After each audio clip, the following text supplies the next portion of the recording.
Coming up, the Celtics win an NBA Finals rematch. This is Locked On Game to Game NBA. Every game, every team, every angle. Locked On Game to Game, your team every day. Welcome in. You're listening to Locked On Game to Game NBA. Local experts joining us to go over the biggest stories on the hardwood. I am your host, Kainani Stevens. Thank you so much for making Locked On your first listen every weekday. The NBA Finals rematch went the Celtics' way this time around in Boston. Got pushed to overtime. Jayson Tatum dropped 34 points in that win. Both Locked On Warriors and Locked On Celtics review the final as Golden State falls below 500. The Warriors almost pulled off a season sweep against their NBA Finals rivals, the Boston Celtics, but they came just this short. I'm Cyrus Sauces with your Locked On Warriors, Locked On Now recap of the Golden State Warriors falling in overtime, 121-118 to the Boston Celtics in an NBA Finals rematch. The Warriors led most of the way.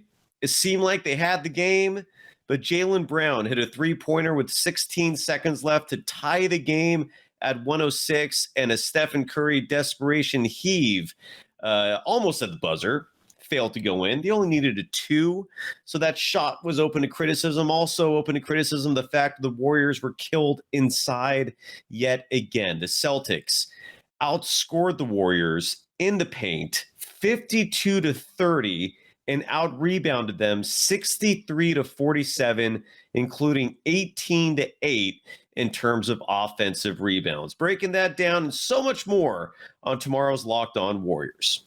It was a weird, messy, exciting, but awful, but I don't know kind of game here at the TD Garden. But the Celtics, after all of that, come away with a win, 121-118.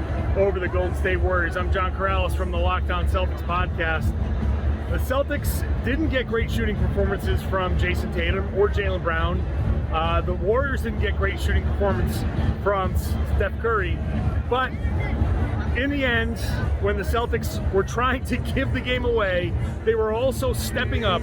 A ton of turnovers late in the fourth quarter, but Jaylen Brown, Al Horford were hitting three-pointers late in the fourth quarter to get the Celtics back even in regulation. They had an early lead, they gave that away. They went down 11 and they came back. Then in overtime, Jaylen Brown was really great, making up for what was really a bad game for him. Celtics again, turnovers late, and gave the Golden State Warriors a chance. I don't know what it is about the Warriors against the Celtics. The Celtics just don't play their normal brand of basketball. Tatum has problems. He had a ton of turnovers in this one and seemed to be hunting mismatches again, and Andrew Wiggins defended him well again. But this time, the Celtics pulled it out. They needed a win over the Warriors. Maybe this exercise is a demon. Whatever it is, the Celtics head out on the road with an 8-game winning streak, and still the best record in the NBA. The Timberwolves just barely managed to beat the Raptors yesterday. OG Anunoby's attempt at a game winner just off the mark. Locked On Timberwolves recaps their win. Oftentimes in the NBA, it's not how you start a game, but it's how you finish. The Timberwolves pulled out a big win over the Toronto Raptors on Thursday night. I'm Ben Beacon, host of the Locked On Wolves podcast. The Timberwolves looked awful for most of the night, playing just 22 hours after a tip-off in Denver on Wednesday and a fourth-quarter collapse against the Nuggets just 22 hours ago, or I guess less than that. The Wolves looked horrible for most of this game, but all of a sudden in the fourth quarter, the defense came alive. Jaden McDaniels, Anthony Edwards, fantastic on the ball in the perimeter. Naz Reid and McDaniels active inside. D'Angelo Russell scores 16 of his 25 points in the fourth quarter. Hits 3 massive threes to get the Wolves back in the game. And down the stretch, the Wolves did just enough defensively. D'Lo forced or drew a foul, made a couple of big free throws to put the Wolves ahead for good. And that was all she wrote. This was just a really good fourth quarter performance by this Wolves team. We're going to break it all down on the post-game podcast. Subscribe to Locked On Wolves for all things Timberwolves.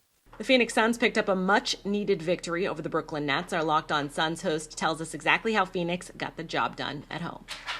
Guess all it takes is one. The Suns get Cameron Johnson back, limiting their injury report by one more name, and get a big win. National TV, Brooklyn Nets, who are also shorthanded, and the Suns pull it out, a much-needed victory. All of them are at this point. Brendan Clean here with Locked On Suns coming to you after the victory, and tonight was a night where, again, no Kevin Durant, no Devin Booker, no Chris Paul, no stars in this game for the most part, but a little bit from everybody stepping up. Mikal Bridges, DeAndre Ayton, of course, Saban Lee, who's on a 10-day contract, and the Suns take an early lead and survive at the end. Some missed free throws, a big fourth quarter from Kyrie Irving, but the Suns are able to get it done.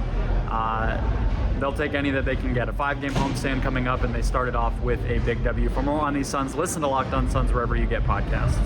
The Trailblazers could not keep up with James Harden and Joel Embiid as the 76ers won in Portland on Thursday night. Locked On Blazers goes over how Philly stole a win on the West Coast. The Blazers scored 23 points in the first half of an NBA basketball game in 2023. And believe it or not, that led to a loss. I'm Mike Richmond, host of Locked On Blazers, and Portland shot just 1 of 14 from 3 and had, at one point in the second quarter, had more turnovers than made field goals, found themselves down 23 at halftime, trailed by as many as 26, and messed around and pretended to make it a game, pulling within 7 late in the fourth quarter, but they were never in this because they scored 14 points in the first quarter, and then they followed that up with a 20-point second quarter. You're not going to win doing that at home against a good Sixers team, and guess what? They didn't win. Listen to Locked On Blazer for more. That will do it for this edition of Locked On Game to Game NBA. Thank you once again for making Locked On your first listen every single weekday. Now make sure you're subscribed to Locked On NBA and your favorite team's Locked On podcasts on YouTube and wherever else you get your podcasts from. I'm Kainani Stevens. This has been Locked On Game to Game.